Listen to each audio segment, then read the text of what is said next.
You know something I've always found crazy? Every 4 years, the whole world almost stops. No, seriously, governments adjust schedules, schools bring TVs into classrooms, people call in sick from work, families that haven't watched football in 4 years suddenly become football experts. And somehow, billions of people are all watching the same thing. The FIFA World Cup isn't just a football tournament anymore. It's probably the only event on earth where a fisherman in Cape Verde, a banker in London, a student in Nigeria, a taxi driver in Argentina, and a family in Japan can all be talking about the exact same match. Have you ever asked how we got here? Do you know there was a time when the World Cup didn't even exist? Like there was no Messi, no Pele, no Maradona, no Cristiano Ronaldo, no giant stadiums, no billion-dollar sponsorships. Matter of fact, when football first became popular in the late 1800s, countries barely play each other. There was no tournament to decide who was the best in the world. And even when football finally became an Olympic sport,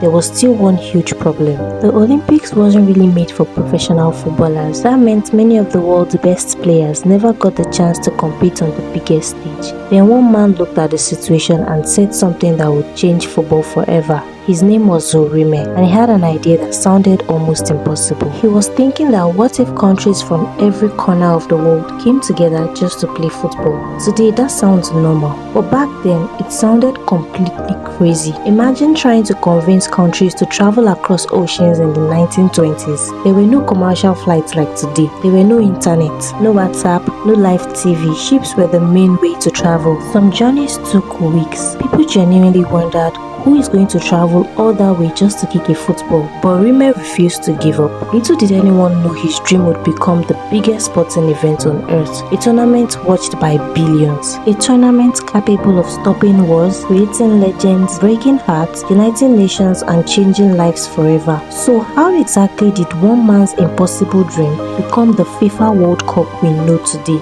Well, to answer that, we have to go back long before the very first World Cup.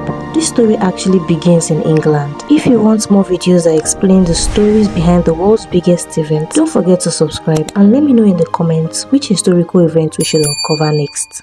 So, to understand why the World Cup became the biggest sporting event on earth, we first have to understand why football became the world's game. The story begins over 160 years ago in England. Back in the mid-1800s, people all over Britain were already kicking balls around. The problem was that nobody seemed to agree on the rules. One school would say you could carry the ball with your hands. Another school would say touching the ball with your hands was cheating. You know, it's not making sense to watch a football match only to discover everyone was playing a completely different game. So, in 1863, something historic happened. Several football clubs met in London to create one official set of rules. That meeting led to the birth of the Football Association, or simply the FA. For the first time, football had official rules that everyone could follow. It may not sound like a big deal today, but without that meeting, there might never have been a World Cup.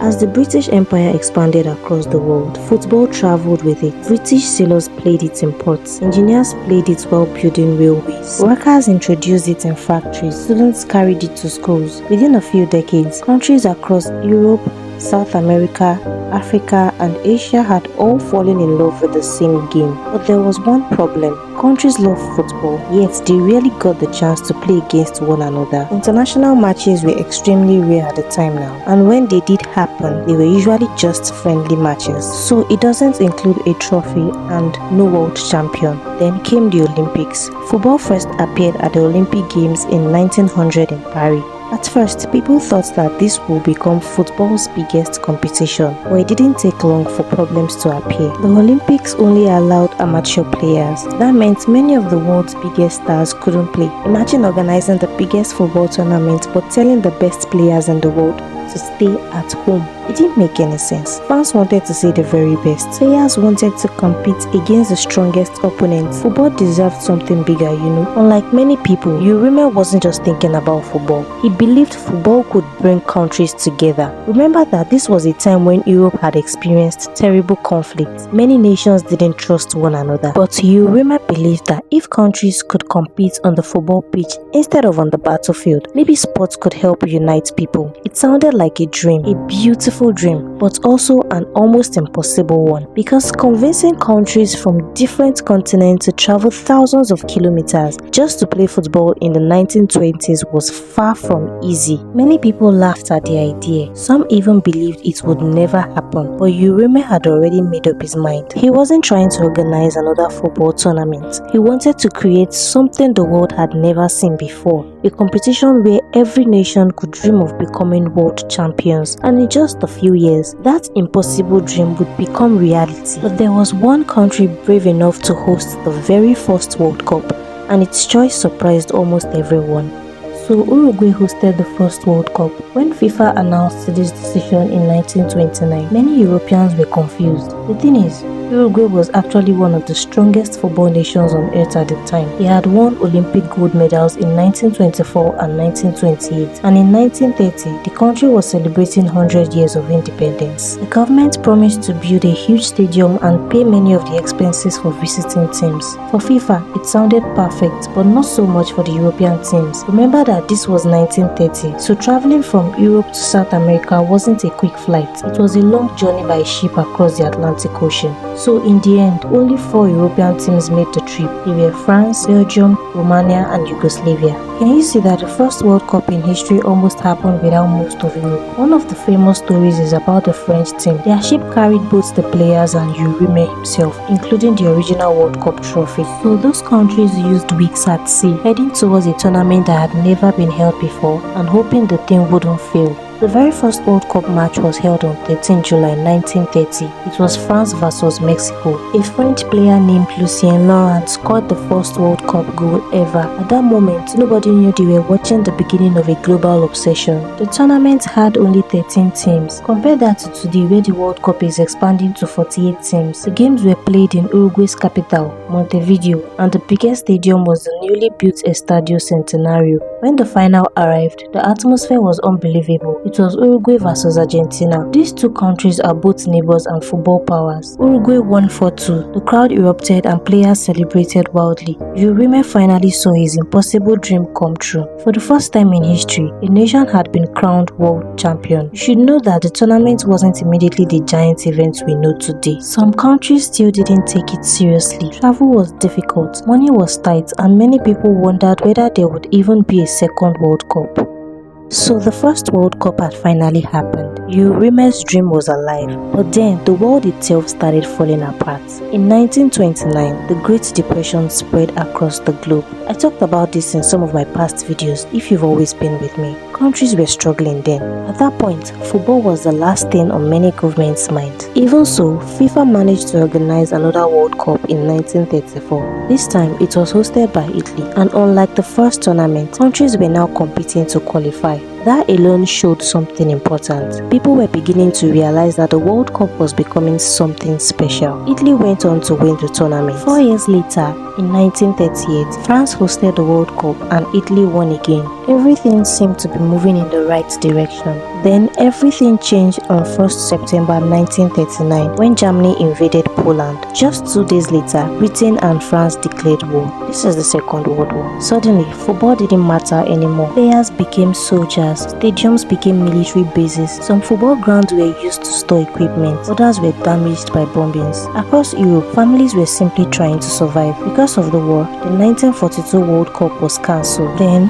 the 1946 World Cup was cancelled too. For the first time, people genuinely wondered if it was the end of the World Cup. The tournament had only been played 3 times now. Now it had disappeared for 12 years. An entire generation of young footballers never had the chance to play in a World Cup. Some of the greatest players of that era never got the opportunity to become world champions. It was heartbreaking. Even FIFA wasn't sure whether the competition could ever return. Many countries had been destroyed. Economies were in ruins. Travel was still difficult, and rebuilding cities seemed far more important than organizing football matches. So in 1950, after a 12-year break, the tournament returned, and the host nation was Brazil. For Brazilians, football wasn't just a sport, it was a part of their identity. To celebrate the return of the World Cup, Brazil built what would become one of the most famous stadiums in history, Maracanã Stadium in Rio de Janeiro. It was enormous. At the time, it was the largest football stadium in the world. More than 170,000 people officially attended the final match. Some estimates even suggest the crowd was closer to 200,000. Can you imagine that? Nearly 200,000 people watching one football match. It remains one of the largest crowds the sport has ever seen.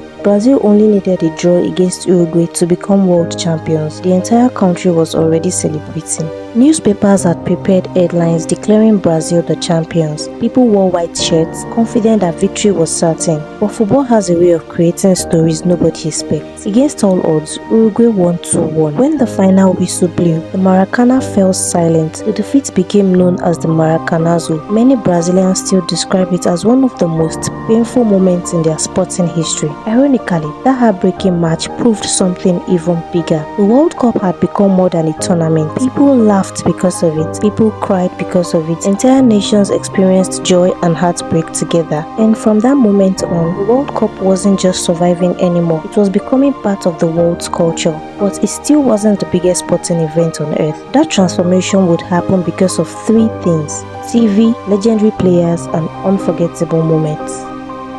So by the 1950 World Cup, it had become an emotion where people celebrated and cried together.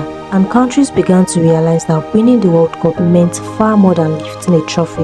It meant national pride. But there was still one problem. Most people around the world had never actually seen a World Cup match. If you lived in Nigeria, India, Japan, or even parts of Europe, you usually heard about the matches on the radio or read about them in newspapers days later. Then everything changed when TV arrived. The 1954 World Cup in Switzerland became the first tournament to receive international television coverage, although only a limited audience could watch it. It wasn't perfect because not everyone owned a television, but it was the beginning of something massive. Then came the 1958 World Cup in Sweden, and that's where the world met a 17-year-old boy from Brazil. His name is Pele. Before that tournament, almost nobody outside Brazil knew who he was. By the time it ended, the whole world did. Pele scored 6 goals, including 2 in the final against Sweden. Brazil won 5-2, and just like that, a teenage boy became football's first global superstar. Millions of people who had never been to Brazil, who didn't speak Portuguese, who knew nothing about Brazilian culture, suddenly had a hero from Brazil. That's the power of the World Cup. It didn't just create champions, it creates legends. Then the tournament kept growing. Every 4 years, there was another unforgettable story. In 1966, England hosted the World Cup for the first and so far only time. They defeated West Germany 4-2 after extra time to win their first World Cup. Then came 1970. Many football fans still call it one of the greatest World Cups ever. It was held in Mexico. It was also the first World Cup broadcast in color to many parts of the world. Imagine seeing Brazil's famous yellow jerseys, the green pitch, and Pele's magic in color for the very first time. It completely changed the viewing experience. Brazil lifted a trophy again. Pele became the first player in history to win 3 World Cups. At that point, the World Cup wasn't simply growing, it was becoming a global celebration. Families gathered around television sets, neighbors filled living rooms, children dreamed of one day wearing their country's shirts, and something else started happening. Brands realized that if billions of people are watching this tournament, then they want their names there too. Therefore, sponsors poured in, broadcasters fought for television rights, prize money increased, stadiums became bigger, opening ceremonies became grander. The World Cup was no longer just football, it had become one of the biggest entertainment events on earth. But if television made people watch, the next generation of players would make people fall in love forever, because the World Cup was about to produce moments that would never be forgotten. So let's talk about the unforgettable moments that made the World Cup the biggest tournament in the world. Let's start with 1986. The tournament was held in Mexico. One man completely took over the competition. His name was Diego Maradona. If Pele inspired the world, Maradona shocked it. In the quarter-final against England, he scored one of the most controversial goals in football history. He punched the ball into the net with his hand and the referee didn't see it, so the goal stood. After the match, Maradona famously described it as a little with the head of Maradona and a little with the hand of God. Since then, the goal has simply been known as the hand of God. Just 4 minutes later, Maradona picked up the ball inside his own half, dribbled past 5 England players and scored what FIFA later called the goal of the century. That single match became part of football folklore. Then came 1998. For the first time, the World Cup expanded from 24 teams to 32 teams, which means more countries, more fans, more unforgettable stories. France hosted the tournament and in the final, a young team led by Zinedine Zidane defeated Brazil 3-0. France had won their first ever World Cup. The streets of Paris were filled with celebrations. Millions of people poured outside. It wasn't just a football victory. It felt like an entire nation celebrating together. Then came 2002.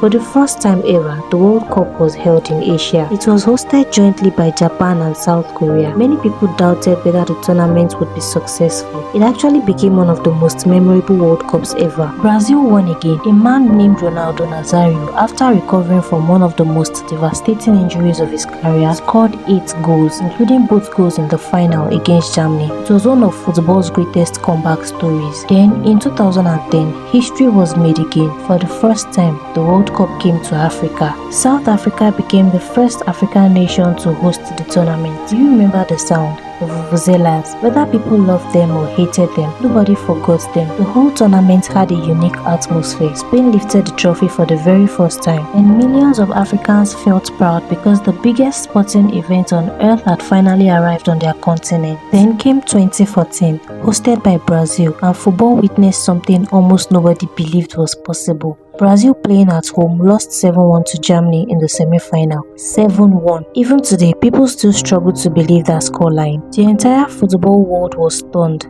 Then 2018, France became world champions again. A young star named Kylian Mbappe announced himself to the world. Many people called him the next global superstar. And finally, there was 2022. Qatar hosted the first World Cup ever held in the Middle East. It was also the first World Cup played during November and December instead of June and July. But almost everything about that tournament was overshadowed by one story: Lionel Messi. After years of coming close, after losing the 2014 final, after winning almost every trophy in football except one, Messi finally lifted the World Cup. The final against France finished 3-3 after extra time. Argentina won on penalties. Many fans, including myself, players and even football legends, call it the greatest World Cup final ever played. At that moment, the World Cup proved something once again. It wasn't just creating champions, it was creating memories that people would carry for the rest of their lives. But why does this tournament continue to captivate billions of people, even after almost a century? That's the final piece of the story. Why does the FIFA World Cup matter so much? Why does it make billions of people stop whatever they are doing every 4 years? The World Cup is much bigger than football. It's one of the few events that gives every country, no matter how big or small, the chance to dream. A country with over 1.4 billion people can be knocked out by a country with fewer than 5 million. A nation that nobody expected to do well can suddenly become the story of the tournament. We've seen it happen over and over again. Cameroon shocked the world in 1990. Senegal did it in 2002. Costa Rica amazed everyone in 2014. Morocco made history in 2022, becoming the first African nation ever to reach the World Cup semi-finals. And more recently, countries like Cape Verde, although not yet at the FIFA World Cup, have shown on the continental stage that smaller nations can dream big. That's what people love. People love hope. The World Cup reminds us that for 90 minutes, anything is possible. Then there's the emotion. When your country scores, it doesn't matter whether you are rich or poor, young or old, everyone celebrates together. Neighbors you've never spoken to before suddenly become your best friends. Strangers hug each other in the streets. Cities erupt with joy. And when your team loses, an entire nation feels the disappointment together. There aren't many events on earth that can create emotions on that scale. Then there's the business. Today, the FIFA World Cup generates billions of dollars. Broadcasters compete fiercely for television rights. Global brands spend enormous amounts just to have their logos seen during the tournament. Host nations invest billions in stadiums, transport, and infrastructure. For 1 month, the World Cup becomes the center of the sporting world, and it's only getting bigger. Starting with the 2026 FIFA World Cup, hosted by the United States, Canada and Mexico. The tournament will expand from 32 teams to 48 teams, which includes more countries. It's the biggest change to the competition since it expanded to 32 teams in 1998, which means even more nations will have the opportunity to experience football's biggest stage. Now think back to where the story began. One man, Urime, a dream that many people thought was impossible. A time when crossing the ocean took weeks, when people questioned whether countries would ever travel just to play football. If Urime could somehow see the World Cup today, he would probably struggle to believe it. There are billions of viewers, modern stadiums filled with tens of thousands of fans, children in almost every country dreaming of wearing their nation's shirts, and legends like Pele, Maradona, Nazario, Zidane, Messi, and many others inspiring generation after generation. That's why FIFA World Cup became the biggest sporting event in the world. Not because of the trophy or the money, not even because of football itself, but because every 4 years it gives the entire world something that's becoming increasingly rare. A reason to come together, to cheer, to hope, to dream. And for one unforgettable month, no matter where you are from, the whole world speaks the same language: football.